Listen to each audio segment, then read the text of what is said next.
السلام علیکم ورحمۃ اللہ. لا حول ولا قوة الا باللہ حسبنا اللہ ونعم الوکیل. یا حی یا قیوم برحمتک استغیث. لا الہ الا انت سبحانک انی کنت من الظالمین.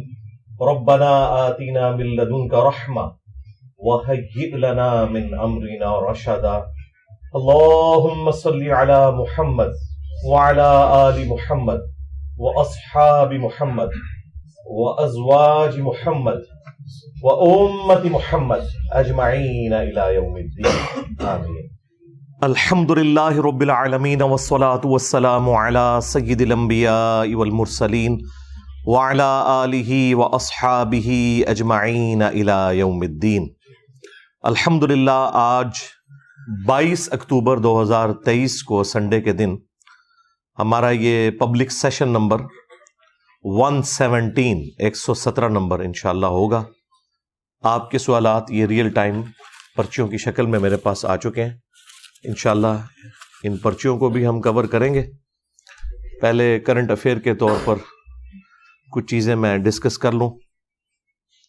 پچھلے 2 ویکس میں ہماری جو اتوار کی اسپیشل جو کرنٹ افیئر کے طور پر ڈسکشن ہوئی تھی، وہ اس وقت جو حماس اور اسرائیل کے درمیان جو ایک کنفلکٹ چل رہا ہے فلسطین کے حوالے سے، اس پہ میں نے تفصیلی گفتگو کی تھی. چونکہ وہ ویڈیو چھوٹے چھوٹے ٹکڑوں کی فارم میں بھی لوگوں نے اپلوڈ کی مختلف ٹاپکس کے ذریعے مختلف انداز میں. اس میں بعض لوگوں نے شرارتاً کچھ کلپس بھی کاٹ کے اپنا لقمہ اس کے منہ میں ڈالنے کی کوشش کی. تو یہ کچھ تو لوگ قرآن پاک کے ساتھ بھی کرتے رہے. اب اس کا یہ مطلب نہیں کہ بار بار ان چیزوں کی کلیریفیکیشن دی جائے. وہ گفتگو پوری ایک ٹوٹیلٹی میں 1 گھنٹے کی گفتگو ہے، اور اس میں ظاہر ہے کہ ایک اوور آل مقدمہ ڈسکس ہوا ہے. اس میں سے پک اینڈ چوز کرنا، کچھ اپنی مطلب کی بات نکالنا اور اپنا لقمہ میرے منہ میں ڈالنے کی کوشش کرنا کہ میں نے یہ بات یوں بیان کی ہے، تو یہ بالکل زیادتی والی بات ہے. تو آج والی جو ویڈیو ہے انشاءاللہ اس کی نیچے ہم ڈسکرپشن کے اندر لنکس ڈال دیں گے ان ویڈیوز کے، تاکہ اگر کسی کو کوئی بات سمجھ نہیں آئی تو اسی ویڈیو کو دوبارہ دیکھ لیں. بار بار چیزوں کی کلیریفیکیشن دینا ضروری نہیں ہوتا، اس سے پھر نئے ٹاپکس ڈسکس نہیں انسان کر سکتا. آج کل چونکہ اب یہ جہاد اور قتال والا معاملہ دوبارہ سے شروع ہوا، اور اس میں بھی چونکہ اسرائیل اور یہودیوں کا ایک بڑا ایشو آ ٹپکا ہے مسلمانوں کے اوپر، تو اس کی وجہ سے جو اینڈ آف ٹائم کے پوائنٹ آف ویو سے جو احادیث اور آثار ہیں ان کو لوگ ڈسکس کرنا شروع کر دیتے ہیں. اور یہ صرف آج کل کے اسکالرز نہیں ہیں، ماضی میں بھی لوگوں نے بڑی کتابیں لکھی، اور اللہ کے فضل سے جتنی پیش گوئیاں کی کوئی ایک بھی صحیح ثابت نہیں ہوئی. اور اس کی وجہ یہ ہے کہ جب تک کوئی انسیڈنٹ ہو نہیں جاتا آپ وثوق کے ساتھ کسی چیز کے بارے میں کچھ کہہ نہیں سکتے. اب یہ کہنا کہ جی جب انسیڈنٹ ہو جائے گا تو اس کے بعد تو سب کو پتہ چل جائے گا، نہیں جناب، اس کے بعد بھی سب کو پتہ نہیں چلتا، سوائے ان لوگوں کے کہ جو لوگ خدا کو سیریس لیتے ہیں. تو کہتے ہیں کہ پہلے بتایا جائے تو اس کا فائدہ ہے. تو پہلے تو نبی صلی اللہ علیہ وآلہ وسلم نے ساری چیزیں بیان فرما دی، اور ظاہر ہے یہ ان لوگوں سے متعلقہ ہے جن لوگوں کے زمانے میں اس طرح کا معاملہ آئے گا. ورنہ آپ غزوہ ہند کو دیکھ لیں تو پچھلے 1000 سال سے غزوہ ہند ہو رہا ہے اور ابھی تک ہوا نہیں ہے. اس کے اوپر لوگوں نے چندے کھائے، لوگوں نے لوگوں کے بچے ذبح کروا دیے، اور اسی طریقے سے تماشا چلتا رہا. یہی کچھ اب بھی ہو رہا ہے. اپنے مطلب کے لیے چیزوں کو جوڑنا اور اس میں جھوٹی روایتوں کا بھی سہارا لینا اور اپنی تھاٹس کو فٹ ان کرنے کی کوشش کرنا احادیث کے اندر ایک رزلٹ نکالنے کے لیے، یہ بڑی سخت زیادتی والی بات ہے. اور جو کوئی اس طرح کی حرکت کرتا ہے لوگ کہتے ہیں جی وہ دیکھیں جی انہوں نے تو بڑی پیاری اس کی تفصیل بیان کی ہے. اب ان سے پوچھیں یہ جو آپ تفصیل بیان کر رہے ہیں کیا یہ تفصیل اس طریقے سے قرآن و سنت میں وارد ہوئی بھی ہے؟ تو وہ آپ کو بتائیں گے کہ جی یہ ہمارا خیال ہے. تو انہیں بتائیں کہ جو آپ کے بزرگ تھے وہ بھی یہی حرکت کرتے رہے. کتنے بڑے بڑے فقہا اور محدثین مفسرین گزرے ہیں جنہوں نے یہ اسیسمنٹ کی تھی کہ یہ امت 1000 سال سے اوپر نہیں جائے گی اور قیامت قائم ہو جائے گی. اللہ کے فضل سے 15ویں صدی میں بیٹھے ہوئے ہیں. تو کم از کم آج کل کے جو تخمینہ لگانے والے لوگ ہیں ان کی یہ اخلاقاً ذمہ داری ہے کہ اپنے ان بزرگوں کو کم از کم جھوٹا ڈکلیئر کریں.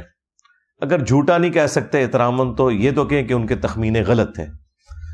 تو پھر ہم یہ کہیں گے کہ اگر آپ کے بابوں کا یہ حال تھا تو تسی تو شاہی کوئی نہیں. ہاں تو یہ والی حرکتیں کرنا مجھے بھی مختلف لوگ ویڈیوز مختلف اسکالرز کی بھیج رہے ہوتے ہیں. اب میں نام نہیں لیتا چونکہ آپ لوگوں کو پتہ ہے کہ یہ کون سے اسکالرز ہیں جو یہ اس قسم کی طب آزمائی کر رہے ہوتے ہیں.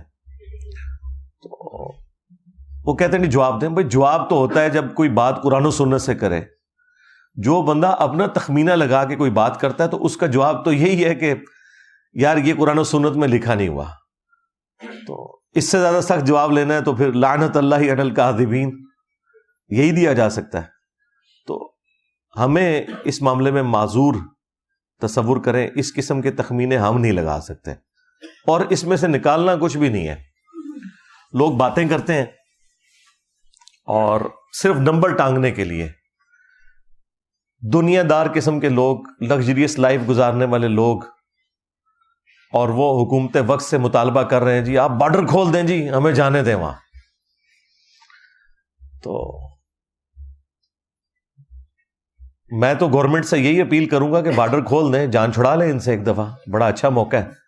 ان کو آپ بائی شپ بھیجیں میڈیٹرینین سی میں. غزہ کے پاس جو پورا پورشن لگ رہا ہے 41 کلومیٹر کا, ٹھیک ہے, وہاں جائیں, اپنے اپنے بزرگوں کو مدد کے لیے پکاریں اور دیکھ لیں گے ہم کہ کیا اینڈ رزلٹ نکلتا ہے. ڈنڈوں کے ساتھ, سوٹوں کے ساتھ اس طریقے سے جہاد نہیں لڑا جاتا. نہ یہ نبی صلی اللہ علیہ وآلہ وسلم کی تعلیمات ہیں کہ آپ نے بغیر اسباب کو اختیار کیے ہوئے صرف مسبب الاسباب پر تکیہ کرتے ہوئے اپنے معاملات کو آگے لے کے چلنا ہے. ایسا تو نہیں ہوتا. ورنہ تو آپ کو بتایا جاتا کہ 10 دفعہ دروشی پڑھ لیں تو آپ کی بھوک ختم ہو جائے گی, 10 دفعہ سبحان اللہ پڑھ لیں تو آپ کی پیاس ختم ہو جائے گی. اس طرح تو نہیں ہوتا, ایسا تو نہیں ہوتا. تو اس لیے یہ کہانیاں کرواتے ہیں, آپ سنتے رہیں اور پھر میرے خلاف ویلاگز بنا رہے ہوتے ہیں جس طرح میں نے یعنی پابند کیا ہوا انہیں وہاں نہ جانے پہ, یا بارڈر کھولنا میری ذمہ داری ہے. بھئی میں نے کوئی آپ کو روکا ہوا ہے؟ میں تو آپ کو گراؤنڈ ریئلٹیز بتا رہا ہوں. جہاد سے نہیں روکا بھائی, لیکن آپ کو بتایا کہ جہاد کس طریقے سے ہونا ہے, کن لوگوں کی ذمہ داری ہے کہ انہوں نے آرمڈ کنفلکٹ کرنا ہے, کس نے فائنینشیل سپورٹ دینی ہے, اور یہ معاملات کس طرح چلنے ہیں. ایسے نہیں ہونا کہ ہر بندے نے بندوق اٹھانی ہے, نہ ہر بندے کو بندوق مل سکتی ہے.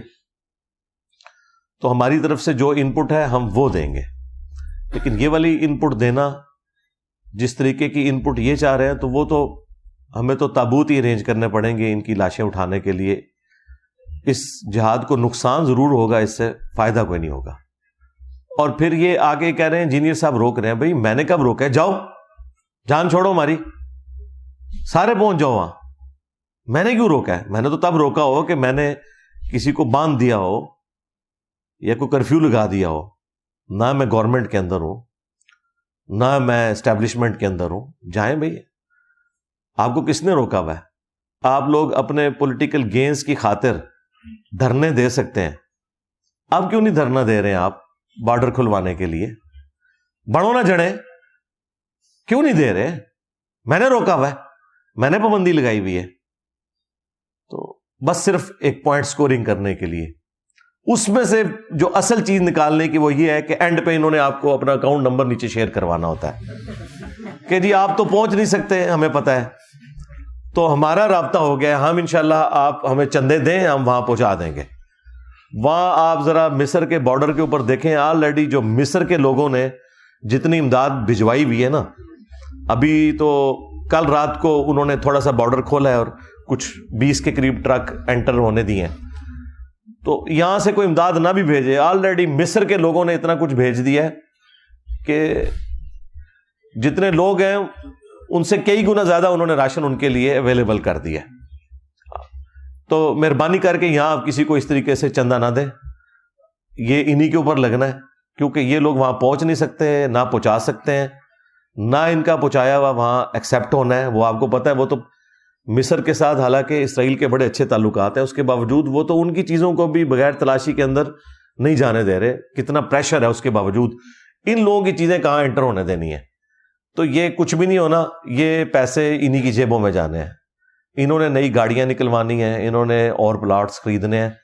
تو مہربانی کر کے ہاں ایک ان کے مشورے پہ آپ عمل کریں، وہ بڑا اچھا مشورہ ہے، وہ یہ کہہ رہے ہیں کہ دعا کریں، بالکل اس مشورے کے اوپر آپ عمل کریں، دعا کریں، قنوت نازلہ پڑھیں، ہم خود پڑھ رہے ہیں اتنے دنوں سے قنوت نازلہ، تو یہ کام کرنے کا ہے۔ باقی آپ تفصیلی ویڈیو میری دیکھ لیں تو اس میں آپ کو آئیڈیا ہو جائے گا چیزوں کا۔ قرب قیامت کی جو نشانیاں ہیں نا، یہ ایک الگ سے ایک پورا ٹاپک ہے، اس کے اوپر پوری دنیا میں مختلف اسکالرز تب آزمائی کرتے ہیں، ویڈیوز میں بھی، کتابی شکل میں بھی اپنی اسیسمنٹس لگاتے ہیں۔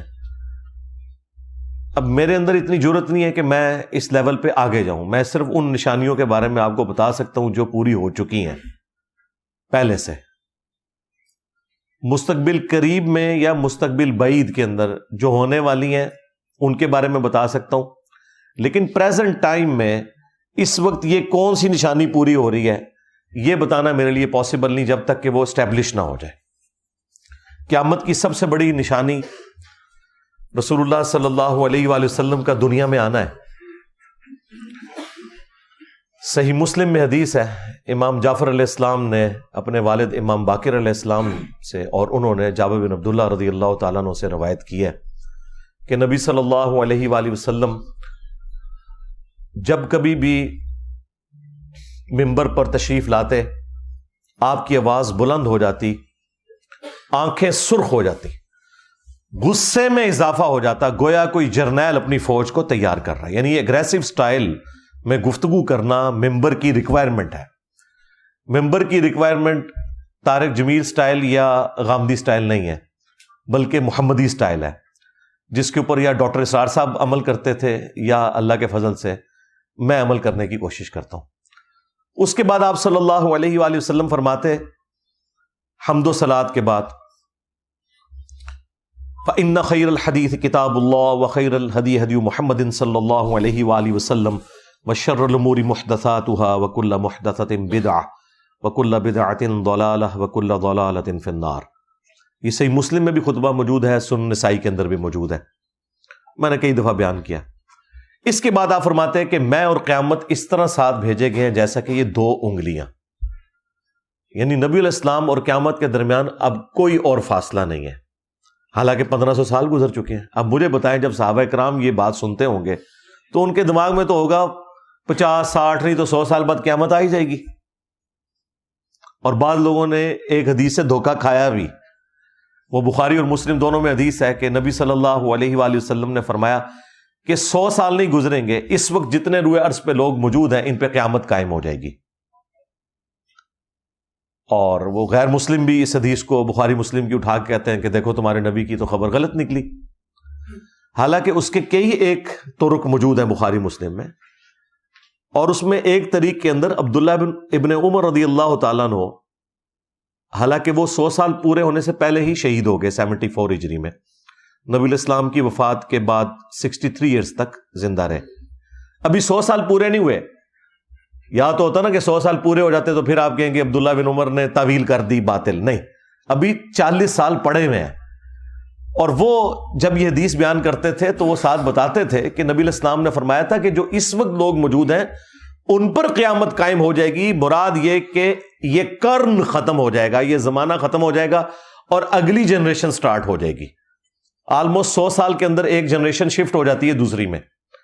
تو عبداللہ ابن عمر نے اپنی زندگی میں بتا دیا تھا کہ نبی علیہ السلام یہ نہیں کہنا چاہ رہے تھے کہ قیامت آ جائے گی، وہ تو واضح موجود ہے بخاری مسلم میں حدیث جبریل جب حضرت جبرائیل علیہ السلام انسانی شکل میں آ کے مختلف سوالات کرتے ہیں، ان میں سے ایک سوال یہ تھا کہ قیامت کب آئے گی، تو نبی علیہ السلام کہہ دیتے ہیں نا 100 سال بعد آئے گی۔ آپ نے فرمایا کہ جو شخص سوال پوچھ رہا ہے نا، جس شخص سے پوچھا جا رہا ہے وہ اس سے زیادہ نہیں جانتا جو کہ پوچھنے والا پوچھ رہا ہے۔ تو انہوں نے کہا یا رسول اللہ نشانیاں بیان فرما دیں، تو آپ علیہ السلام نے کچھ نشانیاں بیان کی۔ اور یہ حدیث جو ہے یہ مسلم شریف کی پہلی حدیث ہے کتاب الایمان میں، 93 نمبر، 92 تو روایات مقدمے کی ہیں، 93 نمبر روایت یہ ہے، اور یہ حدیث بخاری میں بھی ہے۔ وہاں پہ بھی نبی علیہ السلام کہہ سکتے تھے نا کہ 100 سال بعد آ جائے گی، تو عبداللہ ابن عمر نے بالکل کلیئر کیا ہے کہ یہ صحابہ کا قرن ختم ہو جائے گا، زمانہ ختم ہو جائے گا، اور وہ ایگزیکٹلی ہوا ہے۔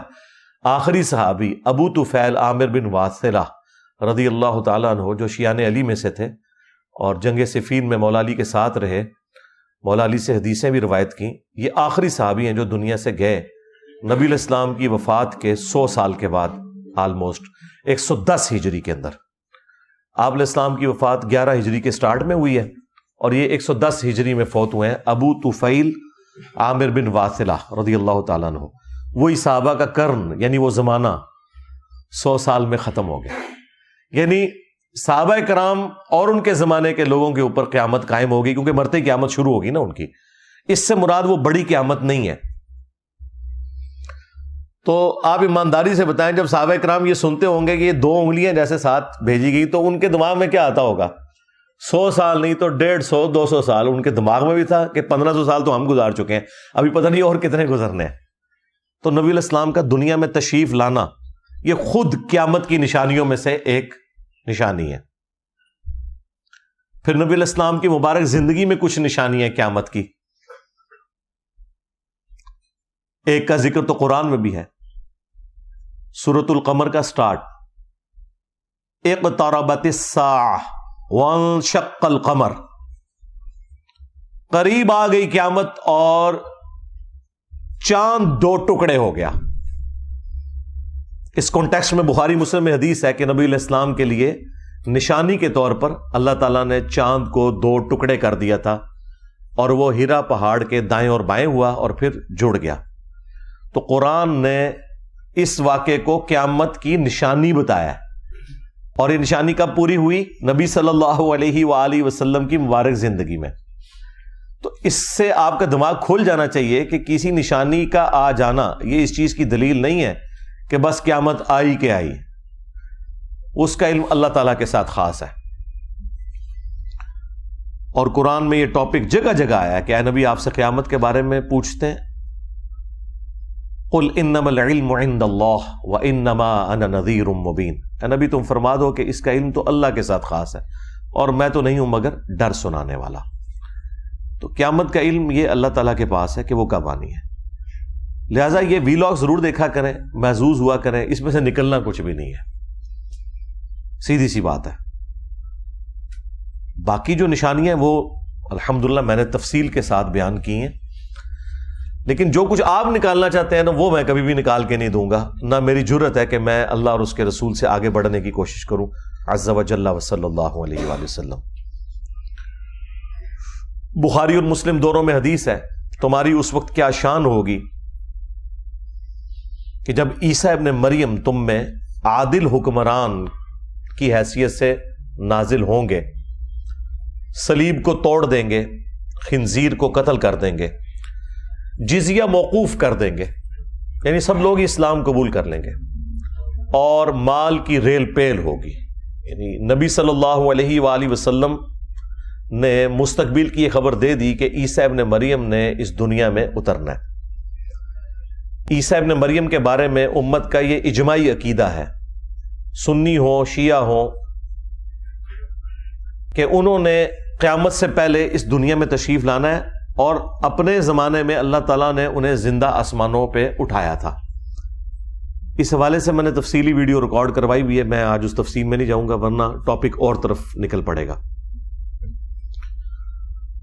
ایک اور حدیث ہے بخاری اور مسلم میں کہ قرب قیامت میں جب عیسیٰ ابن مریم دجال کے خلاف قتال کریں گے اور مسلمان ان کے ساتھ ہوں گے، تو اگر کسی پتھر یا درخت کے پیچھے بھی کوئی یہودی چھپا ہوگا میدان جنگ میں، یہ عام حالت میں یہ بات نہیں ہے، تو وہ پتھر اور درخت بھی بول اٹھے گا اے مسلم میرے پیچھے یہودی ہے اسے قتل کر دو، سوائے غرقد کے درخت کے جو کہ یہودیوں کا درخت ہے۔ غرقد ایک جھاڑی نما درخت ہے لیکن انتہائی گھنا وہ درخت ہوتا ہے، اس میں انسان چھپ جائے تو وہ نظر نہیں آتا، وہ پناہ دے گا یہودیوں کو، باقی اور کوئی چیز پناہ نہیں دے گی۔ اور یہ بات ہو رہی ہے میدان جنگ کی، عام حالت کی یہ بات نہیں ہے کہ مسلمانوں نے یہودیوں کو قتل کرنا ہے یا یہودیوں نے مسلمانوں کو قتل کرنا ہے۔ تو اس میں واضح الفاظ ہیں یا مسلم۔ تو مجھے بتائیے جب تک مسلمان ہو نہیں جاتا، یعنی وہ بریلوی، دیوبندی، اہل حدیث، شیعہ اس قسم کی فرقہ واریت کی لعنت سے باہر نہیں نکلتا، اس وقت تک آپ کس طرح یہ ایکسپیکٹ کر سکتے ہیں کہ عیسیٰ ابن مریم آ جائیں یا امام مہدی علیہ السلام آ جائیں اور دجال والا معاملہ ہو؟ اس طرح تو نہیں ہوگا۔ ورنہ اگر مہدی جو ہے وہ سنی میں آئے تو شیعہ نے نہیں ماننا، شیعہ میں آئے تو سنیوں نے نہیں ماننا، اور خدا نہ خواستہ اہل حدیث میں آ گئے تو باقیوں نے کہنا یہ انگریزوں کا ایجنٹ ہے۔ ٹھیک ہے، تو یہ آپ کو پتہ ہے بڑے اچھے طریقے سے۔ اس کا مطلب ہے کہ جس طریقے سے دجالی نظام ویلکم کہے گا نا دجال کو، اسی طریقے سے ایک مسلم نظام بھی ہوگا جو امام مہدی علیہ السلام کو ویلکم کہے گا، جو سنی شیعہ کی تفریق سے بالا تر ہوگا۔ ابھی فی الوقت تو اس طرح کے آثار آپ کو نظر نہیں آ رہے، اگرچہ اس طرف معاملہ چل پڑا ہے اللہ کے فضل سے۔ ہمارے اس پلیٹ فارم کی برکت سے کتنی بڑی تبدیلی آئی ہے، دنیا میں ہر جگہ ایسے لوگ ہیں جو یہ آواز بلند کر رہے ہیں فرقہ واریت کے خلاف، لیکن بہرحال اس میں ٹائم لگے گا۔ تو اس سے پہلے تو امام مہدی کو تو بھیج کے قتل کروانے والی بات ہے، 500 کے قریب جعلی مہدی تو قتل ہو چکے ہیں ابھی تک، تو وہ تو غیبی مدد ہوگی اس امام کے ساتھ، اور ظاہر ہے اسی صورت میں کہ جب اکثریت مسلمانوں کی انہیں لیڈرشپ کے اوپر ایکسپٹ کرے گی۔ اس وقت تو آپ کے سامنے ساری فرقہ واریت ہے۔ تو اس طرح کی جو احادیث ہیں ان کے ساتھ یہ والا جو پہلو جڑا ہوا ہے نا، اس کے اوپر محنت کرنے کی ضرورت ہے۔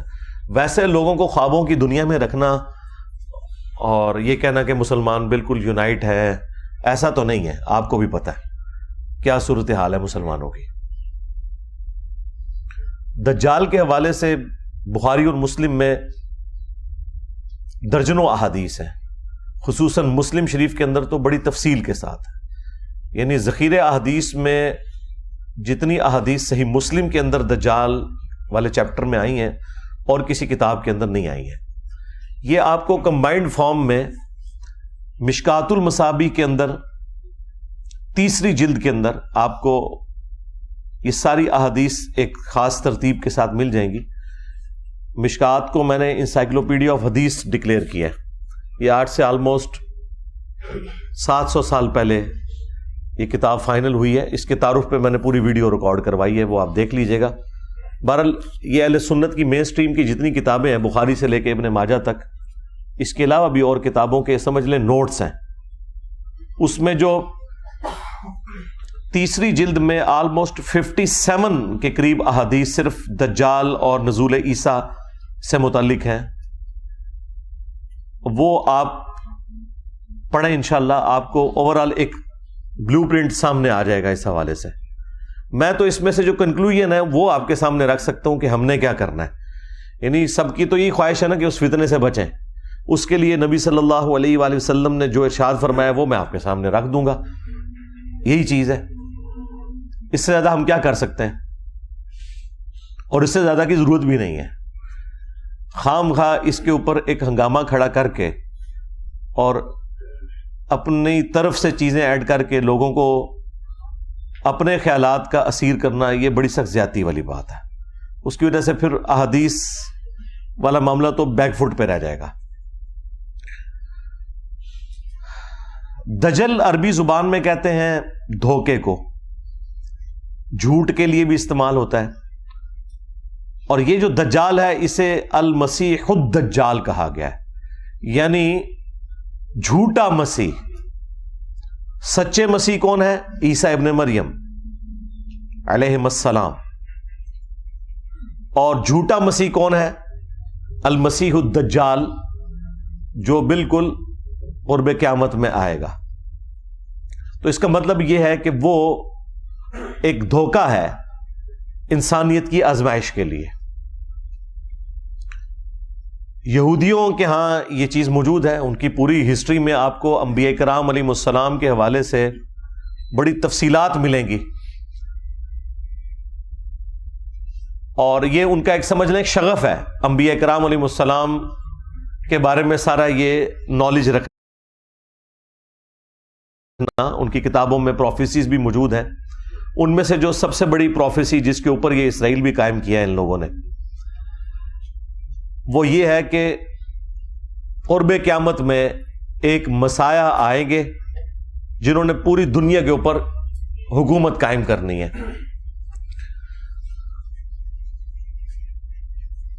وہ مسیح آ کے چلے بھی گئے, لیکن انہوں نے انہیں دجال کہا, نعوذ باللہ, آؤٹ آف ویڈ لاک کہا, گالیاں دیں, سن آف مین کہا عیسیٰ ابن مریم کو.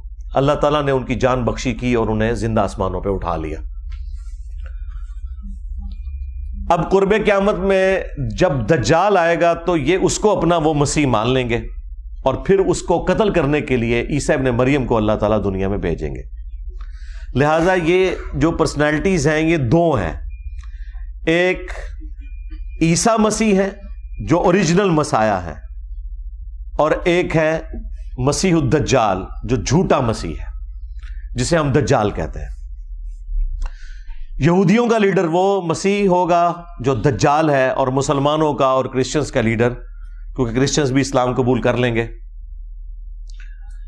یہ اب الگ سے ایک ٹاپک ہے. میں آج عیسیٰ ابن مریم والے ٹاپک کو ڈسکس نہیں کر رہا, ورنہ 1 گھنٹہ اس کے لیے الگ چاہیے. وہ آپ میری ویڈیو دیکھ لیں تفصیل کے ساتھ, حیات مسیح اور نزول مسیح علیہ السلام. میں دجال کے ٹاپک کو فی الوقت ٹچ کر رہا ہوں. تو یہ عیسیٰ ابن مریم اسے قتل کریں گے. وہ تفصیلی احادیث موجود ہیں بخاری اور مسلم کے اندر. میں چند ایک احادیث کور بھی کر دوں گا آج انشاءاللہ تعالی. بہرحال اس میں ہمارے لیے جو نبی صلی اللہ علیہ وآلہ وسلم نے ارشاد فرمایا وہ صحیح مسلم کے اندر 3 احادیث ایسی ہیں جن میں ایک ہی وظیفے کا ذکر ہوا ہے, اور وہ ہے سورۃ الکہف کا. صحیح مسلم کی ایک حدیث میں ہے کہ جو شخص بھی سورۃ الکہف کی پہلی 10 آیات حفظ کر لے گا وہ دجال کے فتنے سے بچ جائے گا. دوسری حدیث میں آیا ہے سورۃ الکہف کی آخری 10 آیات, اور تیسری حدیث میں آیا ہے مسلم شریف کی کہ جب تم دجال کو اپنے سامنے پاؤ تو اس کے سامنے سورۃ الکہف کی پہلی چند آیات, وہی 10 آیات تلاوت کرنا, تو اللہ تعالیٰ تمہیں محفوظ کر دے گا. تو اس کا مطلب ہے یہ آیات مسلمانوں کو یاد بھی ہونی چاہیے. اور ان سے رزلٹ کیسے نکالنا ہے کہ جب دجال سامنے آئے گا تو اس کے سامنے یہ آیات پڑھنی ہے. جس طرح کہ ہم مختلف بلاؤں سے بچنے کے لیے سنت اذکار اور دعائیں پڑھتے ہیں. بخاری میں حدیث ہے جو رات کو آیت الکرسی پڑھ کے سو جائے صبح تک ایک فرشتہ اس کی حفاظت کے اوپر مامور ہو جائے گا. یہی ہے نا. اب اس کو یہ کہنا ہے کہ جی آیت الکرسی کا ترجمہ پڑھے, اس میں سے رزلٹ نکالے اور رات کو شیطان کے ساتھ علمی ڈیبیٹ کرے تو ایک فرشتہ حفاظت میں مامور ہو جائے گا. یہ کر رہے ہیں ہمارے یہ واعظین. جی سورۃ الکہف میں سے تو یہ نکلتا ہے. بھئی واضح الفاظ ہیں اس میں. ابھی تک جو حدیثیں عام کی ہیں انہوں نے وہ 2 حدیثیں عام کی ہوئی ہیں کہ پہلی 10 آیات اور آخری 10 آیات حفظ کر لے. تو اس میں تو ان کو بھاگنے کا راستہ مل جاتا تھا. ان واعظین کو وہ کیا راستہ ملتا تھا؟ وہ کہتے ہیں کہ اس کا مطلب ہے کہ ان 10 کو حفظ کرنا ہے, اس کا فہم سمجھنا ہے آپ نے. 2 حدیثوں میں تو ان کا کام چل جائے گا. جو تیسری حدیث میں مسلم شریف سے بتا رہا ہوں کہ جب دجال سامنے آئے تو تم نے ابتدائی آیات اس کے سامنے قرات کرنی ہے. قرات کے الفاظ ہیں تو اللہ تعالیٰ تمہیں بچا لے گا. یعنی یہ وظیفے کے طور پر ہے. یہ نہیں ہے کہ ان کا مفہوم جو ہے دجال سے ڈسکس کرنا ہے. یہ بالکل واضح ہے. باقی یہ بات ٹھیک ہے کہ سورہ الکہف میں سمجھتا ہوں قرآن حکیم میں جامع ترین صورتوں میں سے ایک صورت ہے, اور سورۃ الکہف کا جو مرکزی ٹاپک ہے نا وہ دنیا پرستی کی مذمت ہے. مرکزی ٹاپک اس کا سٹارٹ سے لے کے اینڈ تک کہ دنیا کے کتے نہیں بننا, دنیا کی زندگی عارضی ہے, اصل زندگی آخرت کی ہے. اب اس میں چند ایک واقعات چونکہ ڈومیننٹ آ گئے ہیں تو لوگ سورۃ الکہف میں ان واقعات کے پیچھے پڑ جاتے ہیں, لیکن اس کا جو مرکزی ٹاپک ہے چاہے وہ پہلی 10 آیات پڑھ لیں یا آخری 10 آیات اور بیچ میں بھی, وہ ہے دنیا کی زندگی کی بے ثباتی. قرآن کے 2 ہی ٹاپک ہیں, عقیدہ توحید اور دوسرا ہے کہ دنیا کی زندگی عارضی ہے. باقی جو رسالت کا عقیدہ ظاہر ہے وہ تو اس کے اندر امپلائیڈ ہے کہ رسولوں کے ذریعے یہ ہمیں چیزیں پتہ چلی ہیں. تو عقیدہ توحید, رسالت اور آخرت. تو یہ جو تیسری حدیث ہے جس میں آیا کہ دجال سامنے آئے تو تم نے یہ قرات کرنی ہے, اللہ تعالیٰ تمہیں بچا لے گا, اس کا مطلب ہے کہ اس کا تعلق وظیفے کے ساتھ ہے. باقی ٹھیک ہے, آپ نے جتنی مرضی اس کی تفسیر بیان کرنی ہے وہ کریں. سورۃ الکہف کے اندر دنیا کی زندگی کی جو مذمت آئی ہے, یعنی دنیا میں ڈوب نہ کوئی جائے, ورنہ تو دنیا کی زندگی میں آپ نے رہنا ہے, پھر دنیا حسنہ اللہ سے مانگنا ہے, لیکن اس کو اپنے اوپر حاوی نہیں کرنا. اس کے علاوہ سورۃ الکہف میں اصحاب الکہف کا واقعہ آیا, ذوالقرنین بادشاہ کا واقعہ آیا, موسیٰ اور خضر علیہ السلام کا واقعہ, یاجوج ماجوج کا بھی ذکر ہے, اور پھر کنکلوژن دوبارہ ہوئی ہے دنیا کی زندگی کی مذمت کے اوپر اور عقیدہ توحید کے اوپر. آپ خود پہلی 10 آیات پڑھ لیں اور آخری 10 آیات پڑھ لیں. باقی آپ نے جو ضرب تقسیمیں لگانی ہے, کسی چیز کو جوڑنا ہے, وہ کرتے رہیں. وہ تو لوگوں نے تو قرآن سے یوفون بھی نکال دیا ہے. یوفون تو لکھا ہوا ہے قرآن میں, اب یہ یوفون وہ یہ والا یوفون تو نہیں ہے. تو اس طریقے سے آپ نے چیزیں ضرور جوڑنی ہیں, وہ جوڑیں. لیکن اوورآل جو واضح حدیث یہ ہے کہ جب دجال سامنے آئے تو پہلی 10 آیات تلاوت کرنی ہے. تو امت کو بتانے کا کام یہ ہے کہ پہلی 10 آیات کو آپ حفظ کریں. باقی جو قرآن کی تعلیمات کو ترجمے سے پڑھنا, اس کے فہم کے اوپر عمل کرنا, اسے حرز جاں بنانا, اس میں تو مجھ سے زیادہ کون زور دیتا ہے. میں نے تو آگے کہا کہ خدا کے لیے طوطے بنا کے نہ نکالو حفاظ کو, قرآن کے مفہوم کو سمجھیں, اپنے عقیدے کو درست کریں. لیکن اس میں یہ غلو کرنا کہ اور چیزیں نکالنا شروع کر دینا اور اس کا کوئی اینڈ ہی نہ ہو, یہ والی زیادتی نہ کریں پلیز. امت کو اس کے حال کے اوپر چھوڑ دیں قرآن و سنت تک, جتنا نبی صلی اللہ علیہ وآلہ وسلم نے تعلیم فرمایا. تو یہ بالکل واضح ہے کہ قرات کرنی ہے, اس کے لیے آپ کو 10 آیات یاد ہونی چاہیے. اور جامع ترمذی میں اس کو سپورٹیو ایک روایت بھی ہے, اس کی صحت میں کلام ہے, لیکن بعض کے نزدیک وہ درست بھی ہے. اس میں ہے کہ روزانہ ان 10 آیات کی تلاوت بھی کی جائے. تو میں اسے فٹ ان سمجھتا ہوں اس کے اندر, اس اعتبار سے کہ جو روزانہ ان 10 آیات کی تلاوت کرے گا تو ہی اسے زبانی یاد بھی رہے گی. جو چیزیں آپ روزانہ پڑھتے ہیں وہی آپ کو زبانی یاد رہتی ہیں, ادروائز تو بندہ بھول جاتا ہے. تو روزانہ کم از کم ایک دفعہ, بھلے فجر کے بعد یا مغرب کے بعد, پہلی 10 آیات سورۃ الکہف کی یہ حرز جاں بنائے کہ انہیں آپ نے پڑھنا ہے. باقی اس کی تفسیر تو میں نے ویڈیو میں ریکارڈ کرائی ہوئی ہے, وہ آپ ضرور دیکھیں. ڈاکٹر اسرار صاحب نے بھی بڑی تفصیل کے ساتھ ریکارڈنگ کرائی ہے, وہ بھی آپ دیکھیں. پورے قرآن کو ظاہر ہم نے فالو کرنا ہے ترجمے کے پوائنٹ آف ویو سے, اس کی تعلیمات کے پوائنٹ آف ویو سے. اور بخاری مسلم میں ایک اور حدیث ہے جس میں نبی صلی اللہ علیہ وآلہ وسلم نے ہر نماز میں ہمیں حکم دے دیا ہے کہ 4 چیزوں کے شر سے آپ نے اللہ کی پناہ طلب کرنی ہے نماز کے تشہد کے اندر. اللہم انی اعوذ بک من عذاب جہنم ومن عذاب القبر ومن فتنة المحیا والممات ومن شر فتنة المسیح الدجال. یعنی جہنم کے عذاب کے اگینسٹ, قبر کے عذاب کے اگینسٹ, زندگی اور موت کے فتنے کے اگینسٹ, اور جھوٹے دجال کے فتنے سے بچنے کے لیے ہر نماز کے تشہد میں آپ نے یہ دعا مانگنی ہے. تو یہ 2 وظائف ہیں بھائی. سورۃ الکہف کی پہلی 10 آیات روزانہ پڑھیں, یاد کریں, اور خدا نہ خواستہ کبھی دجال کا سامنا ہو جائے تو اس کے سامنے اس کو آپ تلاوت کریں تو اللہ تعالیٰ آپ کو محفوظ رکھے گا. اور دوسرا یہ ہے کہ ہر نماز کے ہر تشہد کے اندر آپ جہاں اور دعائیں مانگتے ہیں وہاں پہ یہ دعا بھی آپ نے مانگنی ہے. اور یہ دعا تو اتنی اہم ہے کیونکہ بخاری مسلم میں الفاظ ہیں کہ نبی علیہ السلام حکم دیتے تھے یہ دعا مانگنے کا. تو مسلم شریف میں ایک روایت امام مسلم لے کے آیا کہ جو طاؤس تابعی تھے ابن عباس کے شاگرد، ان کو یہ پتا چلا کہ ان کے بیٹے نے تشہد میں یہ دعا چھوڑ دی ہے، تو انہوں نے اسے بلا کے کہا کہ یہ دعا تشہد میں مانگو ورنہ اپنی نماز ہی دوبارہ پڑھو. یعنی اس لیول تک تابعین اس دعا کا اہتمام کرتے تھے. باقی دعائیں بھی مانگے، ربنا آتنا فی الدنیا حسنہ وفی الآخرۃ حسنۃ وقنا عذاب النار. اصحاب الکہف کی دعا جو میرا بھی وظیفہ ہے، جو پہلی 10 آیات میں آتی ہے سورۃ الکہف کی 10ویں آیت یہی ہے، ربنا آتنا من لدنک رحمہ وہیئ لنا من امرنا رشدا. اور اس کا ترجمہ بھی آپ کے ذہن میں ہونا چاہیے، تو وہ آپ کے اوپر وہ کیفیت طاری ہوگی. رب اجعلنی مقیم الصلاۃ ومن ذریتی ربنا وتقبل دعاء. یہ والی دعا بھی، جتنی قرآنی دعائیں ہیں وہ آپ مانگیں تشہد کے اندر. وہ تو بخاری مسلم میں حدیث ہے، جب تشہد پڑھ چکو درود شریف تو جو چاہو اپنے رب سے مانگو. تو جتنی سنت دعائیں قرآن و سنت کے اندر جو دعائیں معصورہ آئی ہیں وہ آپ ساری کی ساری مانگا کریں. وہ آپ کا اپنا ایک شغف ہے کہ، لیکن ظاہر ہے یہ نفلی عبادات کے لیے. فرض نماز کو آپ نے اتنا لمبا نہیں کرنا کہ لوگوں کے لیے تکلیف بن جائے. اپنی نفلی نمازوں میں جتنی مرضی دعائیں مانگیں. تو یہ 2 وظائف ہیں جی جو میں نے آپ کو بتا دیے.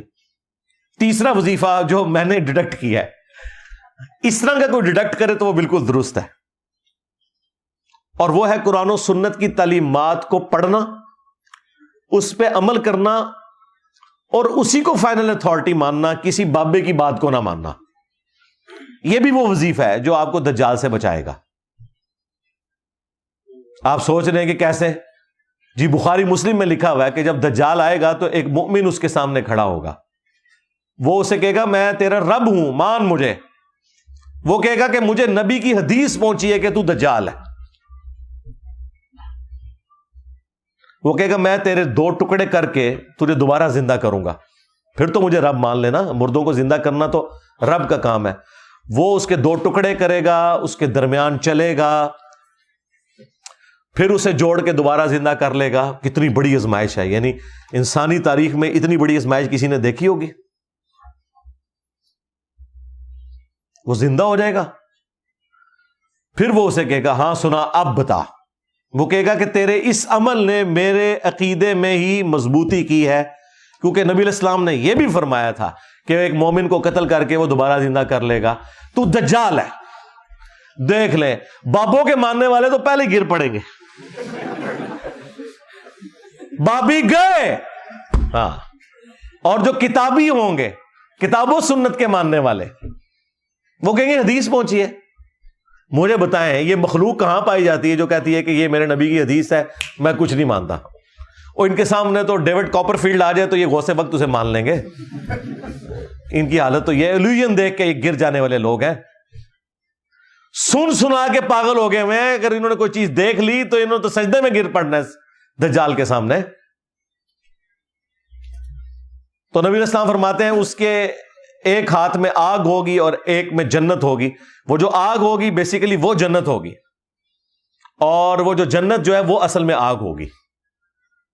تو وہ دوبارہ اسے قتل کرنے کی کوشش کرے گا، قتل نہیں کر سکے گا. پھر وہ اسے اٹھا کے آگ میں پھینک دے گا، یعنی اپنی اس جنت کے اندر جو اوریجنل جنت ہوگی لیکن اس کی وہ آگ ہوگی، اپنی طرف سے آگ میں پھینکے گا اور وہ بندہ جنت میں پہنچ جائے گا. اور نبی علیہ السلام نے فرمایا وہ اس وقت کا سب سے بہترین شہید ہوگا، سید الشہداء ہوگا. یعنی وہ کلمہ حق بلند کرے گا نا، جو المستدرک للحاکم میں حدیث ہے کہ سید الشہداء حمزہ ابن عبد المطلب ہے، اور ہر وہ شخص سید الشہداء ہے جو جابر حکمران کے سامنے کلمہ حق بلند کرے یہاں تک کہ اسے قتل کر دیا جائے. اسی وجہ سے ہم حضرت حسین ابن علی کو بھی سید الشہداء کہتے ہیں. اور وہ شخص بھی اس وقت کا سب سے بہترین شہید ہوگا جو دجال کے سامنے کھڑا ہوگا. یہ تو اسے بزرگ مانگ لیں گے. ہاں انہوں نے تو فوراً اس کی بزرگی کا اعتراف کر لینا. بخاری مسلم دونوں میں حدیث ہے کہ تمہارا رب کانا نہیں ہے لیکن دجال کانا ہوگا. اچھا یہ بعض جگہ آپ نے تصویر دیکھی ہے وہ ماتھے پہ آنکھ دکھائی ہوئی ہے، اس طرح کا نہیں ہوگا دجال. ہاں دجال کی آنکھ اپنی جگہ پہ ہی ہوگی، لیکن ایک آنکھ اس کی جو دائیں آنکھ ہے وہ ابری ہوئی ہوگی، یہاں سے وہ کانا ہوگا اور ایک آنکھ سے وہ دیکھے گا. آنکھیں دونوں ہوں گی لیکن یہ ایک ابرے ہوئے انگور کے گوشے کے مانند اس کا ایک نکلا ہوا ڈھیلا ہوگا، آنکھ اس کی ایک سلامت ہوگی، تو وہ کانا ہوگا. اور تمہارا پھر نبی علیہ السلام نے فرمایا کہ اس کی دونوں آنکھوں کے درمیان کافر لکھا ہوگا، لیکن وہ کافر ایبریویشن کے اندر لکھا ہوا ہوگا، کاف فا را. عربی میں چونکہ کھڑا زبر کے لیے علیحدہ سے الف لگانے کی بھی ضرورت نہیں پڑتی، تو کاف کے اوپر اگر آپ کھڑا زبر لگا لیں اور فا کے نیچے زیر اور را، کافر، یعنی کاف فا را لکھا ہوگا. اور مسلم شریف کے الفاظ ہیں کہ کوئی ان پڑھ بندہ بھی ہوگا نا، تو ہوگا اگر مومن تو وہ بھی پڑھ لے گا یہ کافر لکھا ہوا ہے. ہاں، اور اس میں ایڈ کرنے لگا ہوں، یہ ہے وہ اجتہاد جو کرنے والا کہ کوئی مفتی بھی ہو، اگر وہ دنیا کا کتا ہوا تو وہ کافر پڑھ نہیں سکے گا، کیونکہ وہ تو شوبتے سے متاثر ہو جائے گا. مسلم شریف میں بڑی تفصیلی حدیث ہے جس میں پورا یہ دجال کا ذکر موجود ہے تفصیل کے ساتھ. اس میں تو ہے کہ اس کے حکم سے آسمان سے بارش نازل ہوگی، زمین کو حکم دے گا وہ اناج اگائے گی، خزانے اس کے ساتھ چلیں گے، اور لوگ جو بےچارے اس طرح کے لوگ ہیں وہ تو ساتھ اس کے لگ جائیں گے نا، ان کی ضرورتیں پوری ہو رہی ہوں گی. مردہ بھی زندہ کر دے گا، پیچھے کیا رہ گیا کام جو کرے. تو لوگ اس کے ساتھ اٹیچ ہوتے چلے جائیں گے، تو یہ تو سارے اس کے ساتھ اٹیچ ہو جائیں گے اس کے کرتب دیکھ کے. وہ کہیں گے عبد القادر جیلانی، تو ہو سکتا ہے ان میں سے کہیں گے وہ انجینئر جڑا کہندا سی نا، دیکھ لو نا، کہندا سی عبد القادر جیلانی نے کوئی مردے زندہ نہیں کیے، یہ دیکھو ہمارا آ گیا عبد القادر جیلانی پارٹ 2.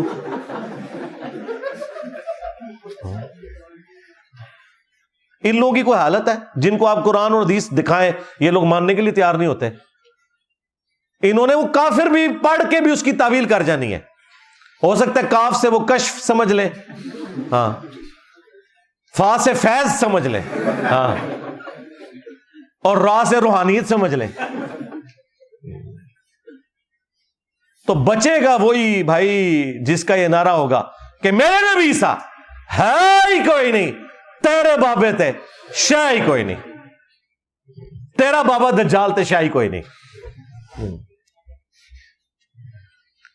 تو جو کرتبوں سے متاثر ہونے والے لوگ ہیں وہ تو گئے، سیدھی سی بات ہے.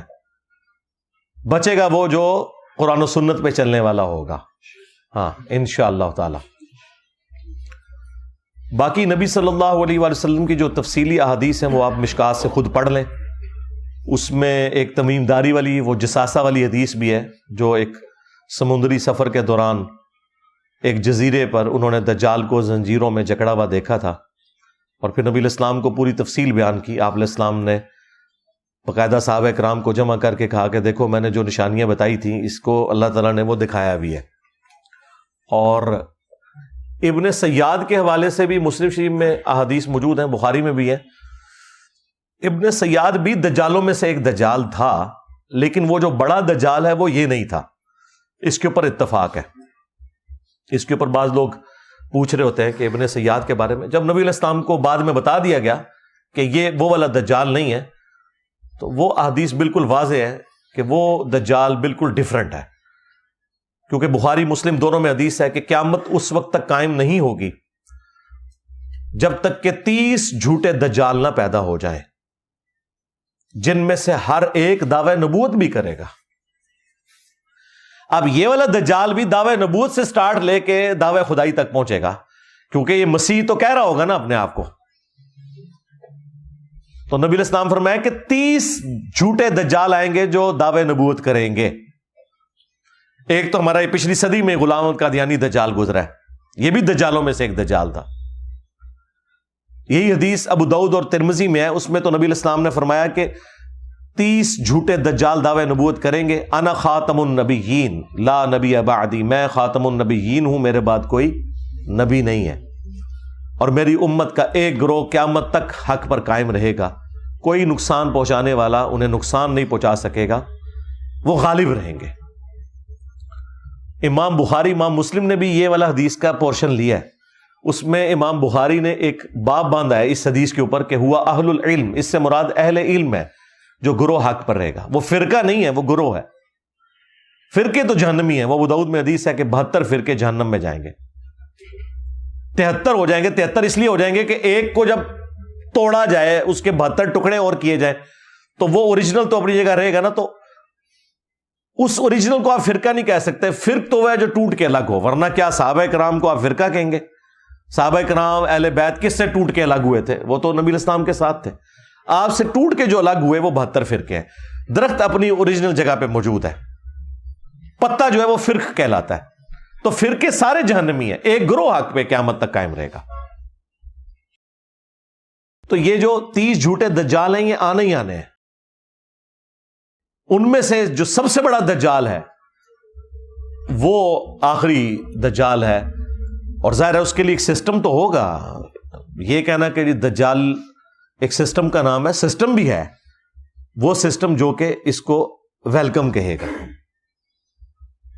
اور ظاہر ہے کہ وہ سسٹم تو شروع سے ایگزسٹ کرتا ہے، اپنی اب پیک کو پہنچ گیا ہے۔ جیسے یہ سائنس کی ترقی ہوئی ہے، اس نے تو دجالی سسٹم کو زیادہ سپورٹ کر دیا نا۔ جو لوگ مٹیریل کے ماننے والے ہیں اور مٹیریل کو سب کچھ سمجھتے ہیں، تو ان کے لیے تو سائنس نے فزیکلی ترقی کر کے ان کو دکھا دی ہے نا جی۔ دنیا میں جو اس وقت آپ کو آسائشیں نظر آ رہی ہیں اپنے ارد گرد جتنی بھی، یہ نہ تو اجمیر شریف والوں کا کوئی کمال ہے، نہ بغداد شریف والوں کا، نہ بریلی شریف والوں کا، نہ دیوبند شریف کا۔ سائنس نے جو کچھ آپ کو دیا ہے وہ آپ کے سامنے ہے، یہ تو ہم محسوس کر رہے ہیں نا۔ مسلمان کیا، کافر کیا، کوئی بھی ہو، سائنس کی برکات سے آپ فائدہ اٹھا رہے ہیں۔ یہ جو آپ کو کہہ رہے ہیں اسرائیل کی پروڈکٹس کا بائیکاٹ کریں، سب سے پہلے اس مولوی کا اسمارٹ فون چھین لیں، تیری ایسی تھی تیسی گلاں کر دو۔ اسی فرانس سے، اسی اسرائیل سے ان کو ڈالرز آئیں، چندے وہ قبول کر لیتے ہیں، اور آپ کو کہتے ہیں ان ملکوں میں جا کے رہنا حرام ہے۔ بائیکاٹ کرنے کے لیے کچھ کولڈ ڈرنکس ہی رہ گئے ہیں۔ یہ ساری موبائل کمپنیاں، موبائل کنیکشن یہ نہیں آتے، ایت ضرورت ہے، تو باقی چیزیں بھی تو باقی لوگوں کی ضرورت ہے بھائی، اور یہاں تو ہمارا روزگار ان چیزوں کے ساتھ جڑا ہوا ہے۔ بائیکاٹ ایک چیز کا کرنا ہے، وہ شیطان ہے، چاہے وہ جمعے والے دن آپ کو ممبر پہ نظر آئے، چاہے آپ کے ساتھ ہو ہر وقت، اس کا بائیکاٹ کریں آپ، تو سب کچھ سیدھا ہو جائے گا۔ تو یہ دجالی نظام جو مٹیریل کو سب کچھ سمجھتا ہے، تو وہ فزیکلی تو انہوں نے کر کے دکھا دیا نا۔ آپ اپنے کپڑے جو پہنے ہوئے ہیں، جوتیاں پہنے ہوئے ہیں، ایون قرآن، بخاری، مسلم جو پرنٹ ہوئے ہوئے ہیں، آپ کے کمروں میں جو ایئر کنڈیشن لگے ہوئے ہیں، قالین بچھے ہوئے ہیں، کوئی ایک چیز بتا سکتے ہیں اپنی گھڑی سے لے کے بال پوائنٹ تک کہ جس میں سائنس کے احسانات نہ ہو؟ تو ظاہر ہے مٹیریل میں اللہ نے طاقت رکھی ہے، انسان کو اللہ نے ذہن دیا۔ اب جن کی ایک آنکھ بند ہے نا، وہ تو مٹیریل کو سب کچھ سمجھتے ہیں، وہ کہتے ہیں انہوں نے تو سب کچھ کر کے دکھا دیا ہے، ہم نے قانون قدرت دریافت کر لی ہے، ہم نے اللہ تعالیٰ کی ہینڈ رائٹنگ کو سمجھ لیا ہے، اب ہم ان چیزوں کو یوز کر کے جو مرضی کریں، اور وہ کر کے دکھا بھی رہے ہیں۔ دیکھیں، ایک بندے نے اپنے دفتر میں بیٹھ کے آج سے آلموسٹ 125 سال پہلے امیجنیشن میں چیزیں سوچی ہیں، آئنسٹائن، پھر میتھمیٹیکل کیلکولیشن کر کے آپ کو E=mc² کا فارمولا دے دیا کہ میس انرجی میں کنورٹ ہو سکتا ہے، انرجی بھی میس میں کنورٹ ہو سکتی ہے۔ اس کی بنیاد کے اوپر ایٹم بم اگلوں نے بنا کے بتا دیا۔ سیکنڈ ورلڈ وار ختم ہی نہیں ہونی تھی اگر ایٹم بم نہ امریکہ پھینکتا۔ تو مجھے بتائیں، آپ کے بزرگوں کا ہم نے کشف کا اور وہ روحانی معاملات کا کیا کرنا ہے؟ کشف تو پھر ہوا ہے آئنسٹائن کے اوپر۔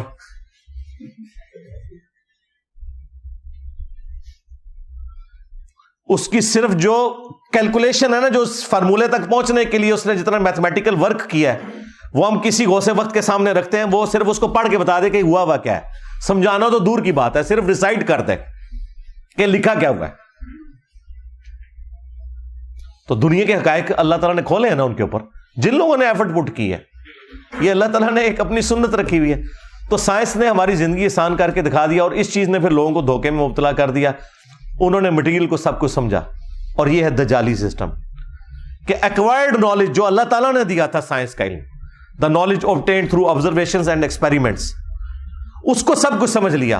اور جو ریویلڈ نالج تھا, وہی کا علم, جو ہماری آخرت سے متعلق تھا, جو ہماری اخلاقیات سے متعلق تھا,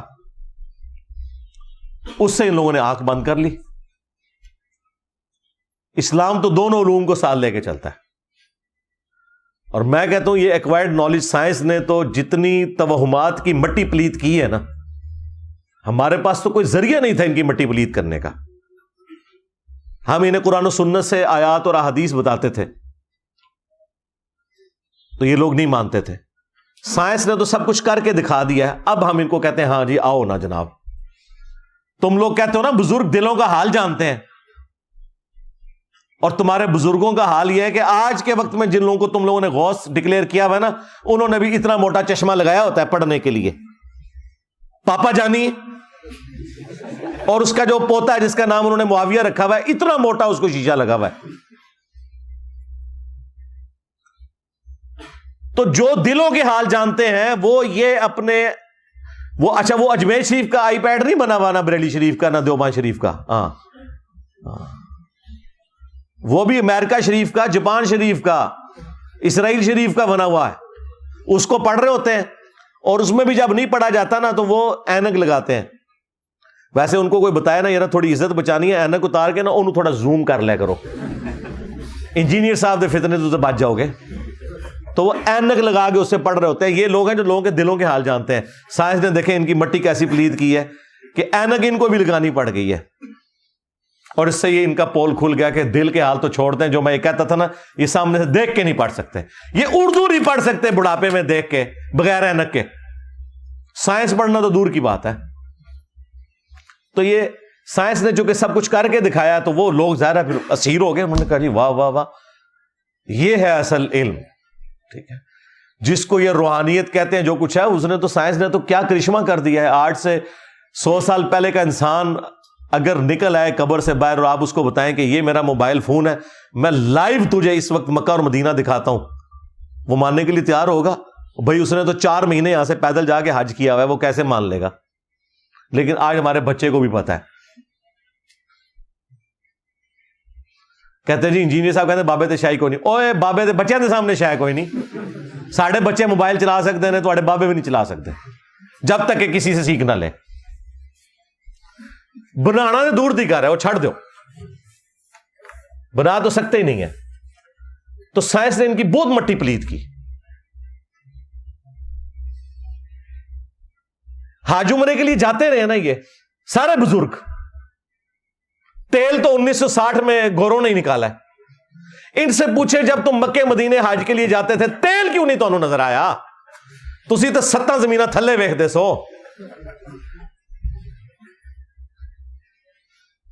جی انجن روک لیا جی بابا جی نے, انجن بڑھایا نہیں روکیا. لیاؤ کڈو کیڑے بابے جے انجن روک کے دسن, چڑھائیے انجن تھوڑے بابے ہوتے. انجن روک لیا, اندازہ بھی ہے ان کو. میں پیر میری صاحب کا پڑھ رہا تھا, انجن روک لیا. اور ان کی بایوگرافی پڑھے تو وہ خود ٹرین پہ حج کرنے گئے تھے, یہاں سے کراچی گئے تھے, سٹیم انجن چلتا تھا. ظاہر ہے کراچی اگر وہ جاتے پیدل اس کی بجائے ٹرین پہ, اور وہاں سے پھر بحری جہاز میں گئے تھے. انجن روک لیا جی. تو سائنس نے تو کچھ نہیں چھوڑا, میں کہتا ہوں جی ان کا.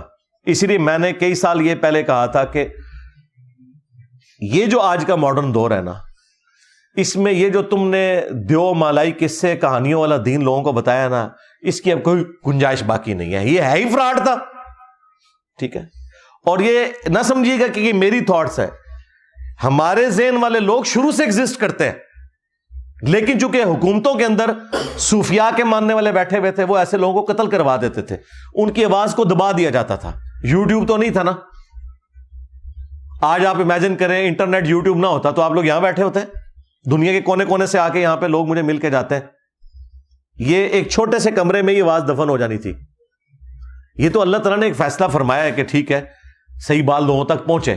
ادروائز شروع سے لوگ یہ ایسی باتیں کرتے تھے, انہیں گستاخ کہہ کے, کبھی باغی کہہ کے, کبھی یہود و نصارہ کا ایجنٹ کہہ کے یہ لوگ مروا دیتے تھے. لیکن حقیقت یہ ہے کہ باتیں انہی کی قرآن و سنت میں نکلتی ہیں. جو یہ کہتے ہیں وہ کوئی نہیں نکلتا. کہتے ہیں جی نکلتا ہے, دیکھیں جی وہ تخت بلقیس آ گیا تھا.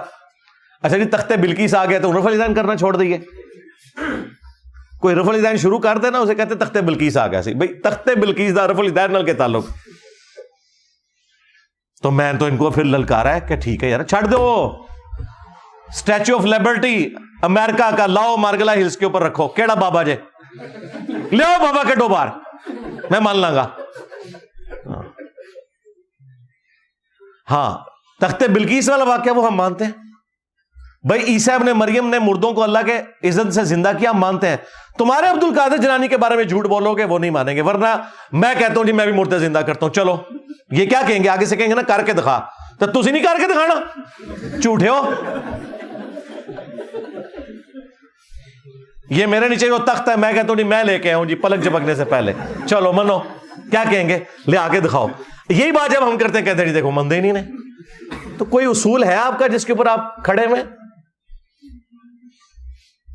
تو یہ جو دجالی نظام ہے نا, صرف مٹیریل میں بیس کرنا, اس کے پیچھے ہمارے جو مذہبی توہمات ہیں نا ان کا بھی بہت زیادہ دخل ہے.